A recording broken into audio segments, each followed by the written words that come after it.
we've never found anything like that. We've never found any artifacts, any graves, any habitation, with the exception of one thing, which was a bed that we found in Northern California in 1960. And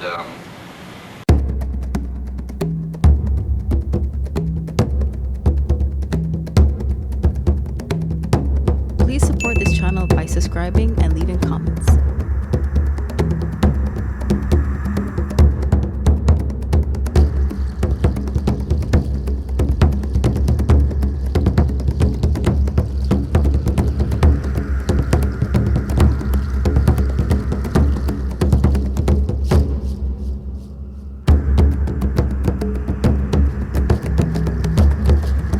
You were talking about bones earlier in one of your newsletters that tells about a supposed Yeti bone fragment that came from one of the monasteries. You have a photo of it. It's about an inch long, very small piece. Is there anything that ever came to that one way, or are you forgotten now? Sounds like your finger. we found in a cave, we found some bones. We were not scientists. Anytime we went in a cave, we explored the caves very carefully, because there are very few caves in the Himalaya. It doesn't lend itself to caves geologically. Very, very few. Most of them are just cracks in the rock, or where a big rock would lean over. Over in the east, some limestone caves, but they're very, very few. So whenever we went into a cave, we dug around, dug into the floor. And in the floor of one cave, we found what looked like a perfect arm.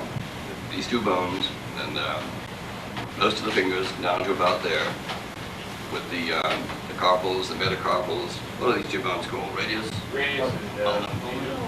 And we were delighted with this. We thought this is an arm. So we sent that back to London, and it was the forearm of a snow leopard. That's what it was. And that's what you might be talking about. We didn't know what it was, but we packaged it up and got it back. I recall reading that also. Now, this is an actual fragment of bone in one of the monasteries, preserved as a relic, and it's about an inch or 2 inches long. You don't recall it? Okay, it's not important then. Would you possibly tell us something about your conservation efforts in Nepal, and are you concerning yourself at all with the big problems they're having in India?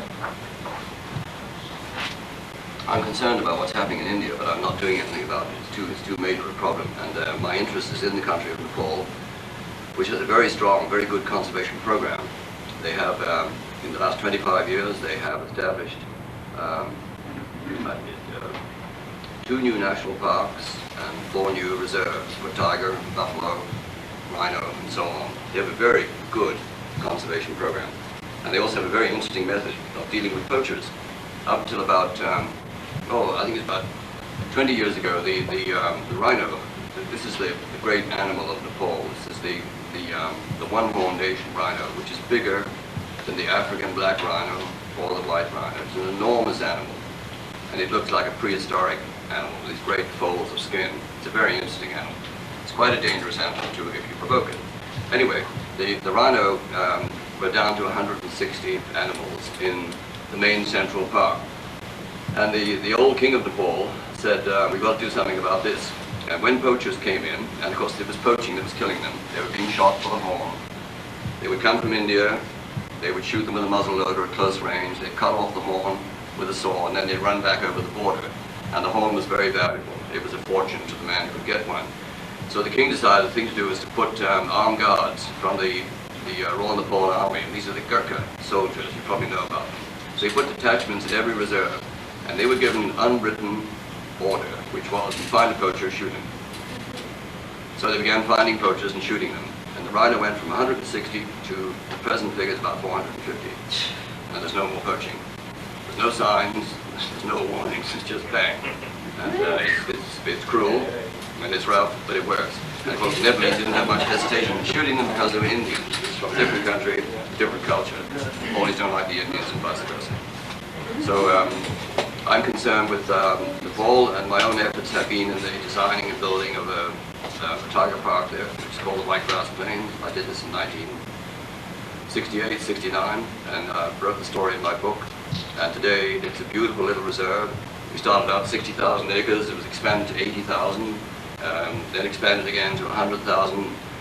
We moved villages out, relocated villages, we built bridges, put in roads, trained guards, and all of this in the year 1968, 69. And today, that little reserve has the last herd of swamp deer left in Asia, 2,000 animals. It has a floating population of probably maybe 65 or 70 tigers. It's got crocodiles in the jungle streams. It's got 400 species of birds. It's got 5 species of deer, leopard, wild boar, and it's a lovely place. Because it's a long way from the center of Kathmandu, which is the tourist center, it's hard to get to. It's retained its pristine atmosphere. And I go there almost every winter. I'm going this winter to do tiger photography. But anyway, to answer your question, that's what I work on with the government when I finish hunting, to atone for my sins. Very good. Will you follow that on up and tell us about your tiger book or your tiger thing that you're going to do in February? I have 2 clients who want to do a book on tigers. In February, we're going to go out and spend about 6 weeks, and we're going to try and photograph tigers. And we'll bait them, and they'll take the pictures, I'll do the writing, and then they'll subsidize the book with the publisher when we come back, so it will be published. And that's my next little venture out there. How do they bait them? With tourists. You bait tigers with domestic buffalo. Tigers live in dense cover. You either drive them out or you entice them out. If you drive them out, say you get 200 men, you drive them out, they come out very fast, and you don't get pictures. And this is what we used to do years ago when we were shooting. So you entice them out with buffalo, and these are the big, black, domestic water buffalo. Dead or alive? And live. And we have arranged to buy 50 buffalo down in India, and very soon those animals will be marching up to the borders of Nepal, into the jaws of the tigers, and we're going to bait for about 8 weeks before we get there. There'll be baiting done by some friends of mine, by another organization, and we should be able to get some good pictures. The way a tiger kills a buffalo it'll be of interest to you, I think, because it's something which is so beautiful and so fast. Many people have seen it at a distance of 20 feet, and then they don't know what they've seen. Buffalo stands like this, and the tiger approaches, and when he gets to within about 50 feet, he makes a very fast, short charge, and he throws his weight against the buffalo's shoulder, and he knocks the animal down. And as the animal goes down, he reaches across to its nose, and he pulls his head right up like this, and he bites into the throat, and at the same time he flips himself upside down, so that when he lands, he's on the side of the buffalo, away from those enormous thrashing hooves, which are very dangerous, which can disembowel a tiger. The buffalo's head is bent right over backwards, and like all cats, a tiger killed by strangulation, they hold on until the animal stops moving. But very often, the forearm of a tiger is so powerful that when they do that, they snap the neck. But it happens so quickly, it's like that. Suddenly there's a cloud of dust. So don't worry about those poor buffalo peering into the gloom and wondering what it's going to be like when the tiger hits them. They don't even know. Peter, would you say a word about Tulahati? I did a book this year on the big elephants there. It's an elephant that the natives call Tulahati. Some of you may have seen my book. It's an elephant which I'd seen grow across 20 years or more. And about 5 or 6 years ago, we saw it one day and it went past us in the forest. And I realized that it was much bigger than any elephant I'd ever seen. So we went after it and we did a measurement on it. And the way you measure an elephant is, you look for a clear, sharp imprint of the forefoot, and you measure the diameter, and you multiply by 6, and that gives you the height of the shoulder to within an inch either way. It's very accurate. We did this, and we found that this animal had a 22-inch foot, which made him 11 feet at the shoulder. And the largest elephant on record in British India, Nepal, was 10'6" up until this time. So suddenly we had an 11-foot elephant. So we went to the government and told them about it, and they installed certain protection. And I did a book about it, which is called Tulahati, the Last Great Elephant. And that's what Ray is talking about. Very good book. Thank you, George. I'll buy you lunch tomorrow for that. I might comment also that from what I read, the proceeds of this book are all going towards what society is it? The International Wildlife Conservation And Society. this is the one that works in Nepal, or? Works in Nepal with the Nepalese Conservation Society. No, it's very laudable. Peter. Thank you. I want to get back to your meat cell, or am I, you I'm want to all say right, right? as long as people are not bored and don't want to dash off, I'm fine. Okay, in your newsletters, there's a place called Sasquatch Pass up in British Columbia, and that was named because the footprints were found going up through the snows, like the Yeti ones in the Himalayas. Have you found much of this in the Alpine British Columbia, where they found tracks crossing the vast snow areas?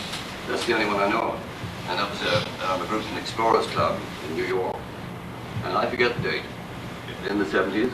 And they decided to go in through Chetco Lake, I think it's called, down to the end of the lake, and then to trek right across this pass, which is the snow, no, I can't remember. It's at the head of Butte Inlet, and it's about 10,000 feet high, and it's snowfields with ice and with crevasses, and had not been crossed until that time. They started up, and they found going ahead of them a set of large, bare feet with 5 toes, and they followed them for 5 or 6 miles, and then came down the other side. When they got back, they told the Canadian government they thought it was the Sasquatch. Pass had no name, so it was named Sasquatch Pass because of that find, and it's now on the maps with that name. I saw it. In your book that you've written, Bigfoot, Man, Myth, or Beast, I've forgotten it now. Man, Myth, or Beast? How did I mess that up? At any rate, you told then about over near Sandy, Oregon, finding a pile of dirt down in the woods. It was very loose, like a giant mole. It turned up earth. Was a giant. Very good. What I'm wondering is what the possibility there Ray, be. 20 years ago, I've forgotten about these. Oh, all right. Okay, John. Leave it a giant mole. I'll quote you on that. There was a postman in Portland. He's a postman. Furman? No, not Furman. No, another man. And he told us about that, I think. I think we went out with him and looked at it. I think we dug into it. There was nothing there. I can't remember his name. Like you're talking about John Furman. Yes. No. You said postman. Yeah, his name. No, we've never found anything like that. We've never found any artifacts, any graves, any habitation, with the exception of one thing, which was a bed that we found in Northern California in 1960. And what we're doing in those days is we're a lot younger, a lot more energetic. We pick these long creeks, 20, 30 miles long, and we get up to the ends of them, we drop into them, and then we walk them out and search them. And we were searching a creek which was called Red Cap Creek. It's about 30 miles long. And I was with a fellow called Ray Crowe. And we walked about 10 miles. We spent the night. And we started down the second day, and I saw something yellow on the bank above the stream. We were walking in the water mostly because it's very dense brush, pine maple and hardwood. Anyway, I went up to have a look at this, and this was decaying moss, which turns yellow as it decays at a certain stage. And there was a pile of this moss. It was in the shape of a big bed. It's 9 feet long. It's about 4 feet wide. And there was an impression in it where something had been lying in it. The moss had been pulled off 3 trees up to a height of about 12 or 13 feet. Something had pulled the moss off the trees. There were no scratches on the trees, no claw marks of the bear. There was, down by the stream in the mud, there was a single, it looked like a heel print. Just one faint heel print, nothing else. In the bed, mixed up with the bones of 2 deer. There were 2 skulls and then a great scattering of bones. 2 deer had been taken in there and eaten there, in and around that bed. We found no hairs. We went back to it several times. And that's the only find we've ever made that might have been a Bigfoot. I keep getting all kinds of reports similar to that and of other possible structures or things like that. In my last newsletter, I told about some teepee-shaped brush piles that were found. There was a Bigfoot seen in the area. This newsletter, I'll tell about some strange log with sticks laid across it at an angle way up in the woods. You haven't run across anything? If these are intelligent creatures, you'd expect them to do something like that. But why? For shelter? Well, for the same reason, woke people will go up and write Mary loves John across the national monument. Well, you just hit it right there, right? If you've got an area where people go in backpacking with children, and I've done this with my build the damnedest thing you can imagine. So, someone is going to find a mysterious ring of stone, a wall about 2 feet high and about 8 feet in diameter in the back end of nowhere that my kids built one afternoon. Just because they wanted something to do. And it, you know, it's obviously an intelligent construct. Yeah, you know, they were 8, 9, 10 years old. And they had a ball building this thing, and we left it there. When we left, someplace in my spot, I can slide in it. But somebody's going to stumble across this thing and say, ancient astronauts, or Bigfoot Council fire, or something like that, stuff like this. And they made stick houses. You know, you get a big log line up, and you get a bunch of smaller sticks, and you make little shelters. I think there's a lot of stuff back there that are the results of the human children that are going along with adult backpackers.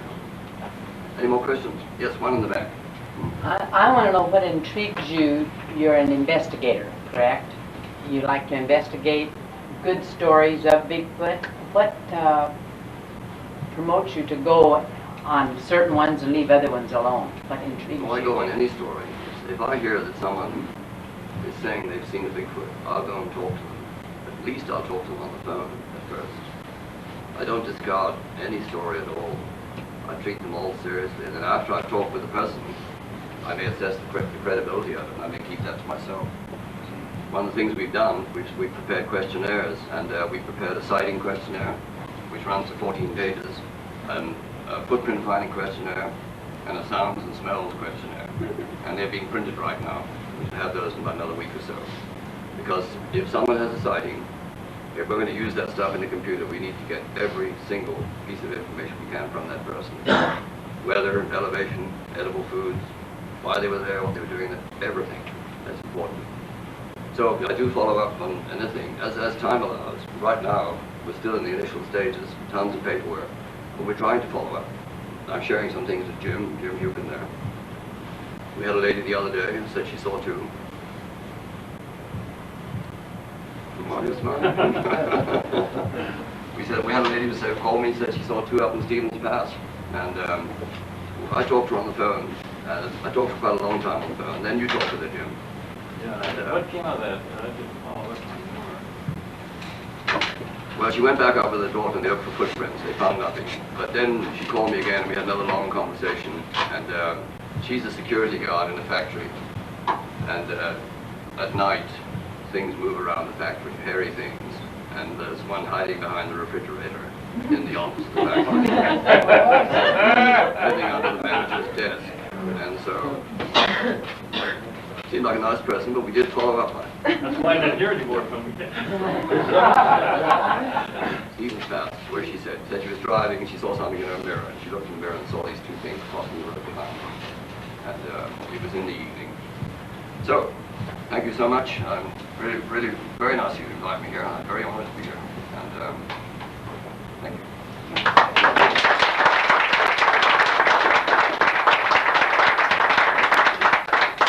Thank you very much, Peter. It's been a real pleasure hearing from you, and we'll hope to see a lot of you, and wish you the best of the success for the new group that you're starting. This is a great place. I've never seen so much Sasquatch in one place. Sit back here. Hey, you know what? We have Jim Hukin here tonight. Anybody that knows